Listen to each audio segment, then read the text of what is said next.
changes. Oh, so they can hear me.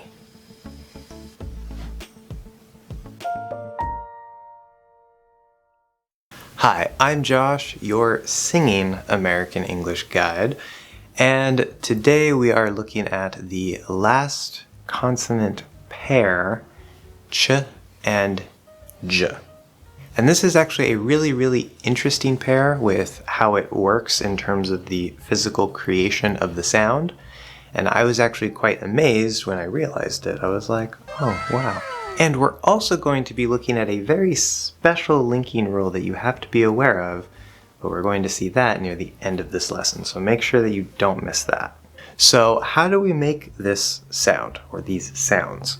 Well, for the ch sound, which is voiceless, ch, ch, ch, you're going to start in the T position. And remember, in English, the T is not on the teeth, okay?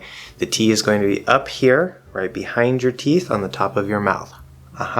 Okay, not too far back, just right in there. Now you start there, right? We need a nice good close, like you're gonna t, but instead of pushing out t, what you're gonna do is you're going to push the SH sound sh through the T, okay? So we're not actually gonna hear a t plus sh, we're gonna hear ch, ch. And you do that by sort of letting your tongue kind of do this, okay? There's gonna be a little gap that opens on the top, and then you push that sh through that gap. Ch, ch, ch. So it's basically the T sound plus the SH sound blended together. Now the interesting thing is that the T sound is voiceless, the SH sound, sh, is voiceless, and the CH sound, ch, is voiceless, of course. But what happens if we make it voiced? Where do you think we're going to start? Well, we started in the T position for the CH, and the D position in American English, or in English in general, is in the same spot, right? It's going to be right here, not on the teeth. So you're going to do the same thing, but you need to do the voiced version of T, which is D. You need to do the voiced version of the SH, sh, which is zh. We don't have a letter for zh, but it is a sound. So you're going to take the D sound and push the zh sound through the D, and we get the voiced j. Okay, it's a blending of d and zh. It makes perfect sense that the ch sound would be voiceless because t and sh are voiceless. And it makes perfect sense that j is the voiced version of ch because d is the voiced version of t and zh is the voiced version of sh.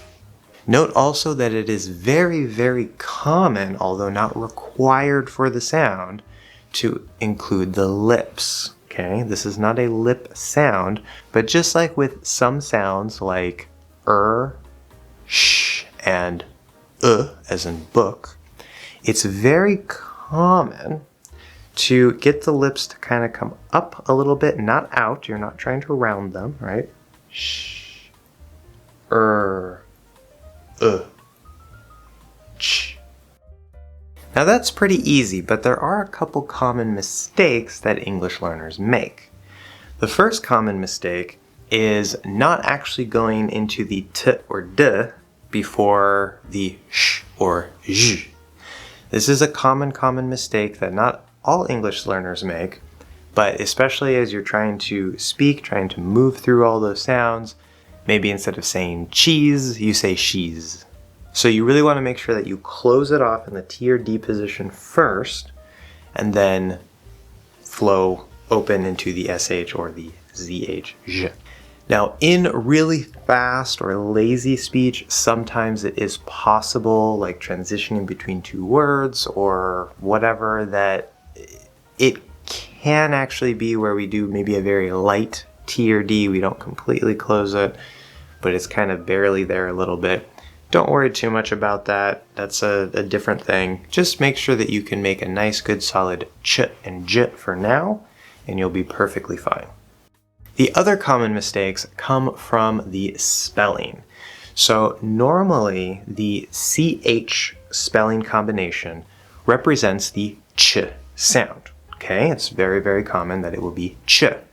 However, you cannot trust this. In fact, CH is also a common spelling for the K sound, k. Likewise, the letter J is a very common spelling for the J sound. We think of it as the J sound. But we know that there are times where maybe it's spelled with a G, for example, like in the word general. So as always, don't trust the spelling. Don't trust your eyes, focus on your ears.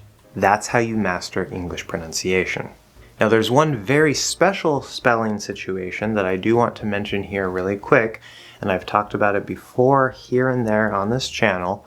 What you want to make sure that you do if you have a T plus R consonant, like train or trip, or if you have a D plus R consonant, like drain or drip, some speakers will make this a T plus R, like train, and D plus R, like drain. But number one, you don't have to do it that way. I don't do it that way, okay, as a native speaker. There's an easier way, which is to actually, if you have a T plus R consonant, not vowel, then you can change the T into a ch, a CH sound. Train, trip, okay? Same thing with the D and R consonant sound. Drain, drip, okay? Now, I recommend that you do it this way. Not just because this is how I speak, but number one, because it's actually a little bit easier. But number two, more importantly, if you don't sort of blend into ch and j before the R here, it's a very common mistake for English learners, and it's very easy. It's a very easy mistake to make, where you actually lengthen that consonant sound, because remember, the consonant and the vowel are the same sound, it's just the consonant is a little bit longer. So instead of saying train, you might accidentally say terrain, which is another word for ground or the type of surface that you're on. So that's a little bonus hack for you. CH at the front of a word. Cheat, chip, choose, chase, Charmander. In the middle of a word, retreat, kitchen, patchwork, itchy. At the end of a word, match, watch, each, pinch. Note that sometimes you will see TCH, and this does not affect the pronunciation. The T is effectively silent, and it's just a ch sound, like in patch and watch. The j sound at the start of a word, joke, jam, June, dream.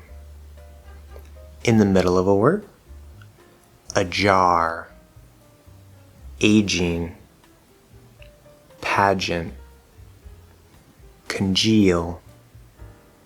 And at the end of a word, badge, bridge, age, danger.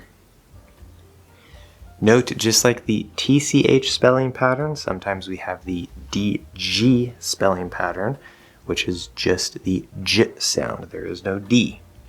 Also note that in words like danger, the N and the G are together, but this is not the back N, okay? It's not danger or danger or something like that. It's danger. Normal N and then a J. There are some words like that, which is again why you really have to focus on your ears and not just memorize a bunch of spelling rules. Now to finish, what is this linking rule that I mentioned earlier? One linking rule that we haven't officially looked at yet, but we will in the near future, is that if you have two of the same consonant sounds, between two words. A couple things can happen depending on what kind of sound it is, okay? And this all makes very logical sense. So if it is not a stop sound, or doesn't include a stop sound, that's important. So for example, the L sound. If I say special and laugh, we don't say special laugh, as in just one L sound. We make a slightly longer L. We hold it for just a little bit longer. Special laugh, special laugh. And that happens with many, many sounds. S's, passum, not passum, passum. Now, if it is a stop sound, t, d, p, b, k, g. So for example, if you have get Tom, okay, so we have a T at the end and a T at the start. We're not going to say get Tom, okay, that doesn't work. You have to make the T slightly longer.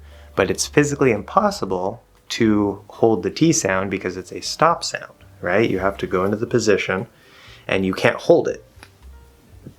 It's just, it explodes outward, right? So what you do instead is you're going to hold the first T, do a stop, and then that little extra piece of time lengthens the sound, and then you push out for the second T. Get Tom, instead of get Tom. Now for ch and j, there is a special application for just these two sounds, ch and j. And the reason why is because ch starts with T and j starts with D. Now it's going to make it a little bit weird, a little bit different, but it's based on the fact that it starts with those stop positions. For example, if we have the word each and chance, each chance, okay? What you have to do, you cannot hold this, okay? This is the one case with ch and j. This is the one exception case where you cannot hold it. If you try to say each chance, it does not work, okay? Because that initial T position is actually causing a problem between the two. And if that doesn't make sense, don't worry too much about it, but you have to say both CHs, okay? Each chance. Or another common example with the j sound would be orange juice, okay? You can't say orange juice. That's not a word. That doesn't make sense. We have to hear both of the j sounds. Orange juice. And the same if you mix the CH and the j. If we say each juice, you can't say eat juice. That sounds more like eat juice with like a stop T. You need each juice. So this is the one special case in American English where we actually can't flow between the two sounds. You have to make an actual separation in the sound. You can spit them out quickly so that, each chance. That's fine, but we need to hear both of those sounds at the start and at the end of the words.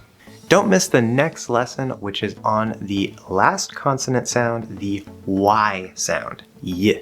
And there's lots of interesting things to talk about with that. Make sure to leave any questions or comments you have about the ch or jit sound down below. And thank you so much for watching another English Hacks lesson. I'll see you guys in the next one.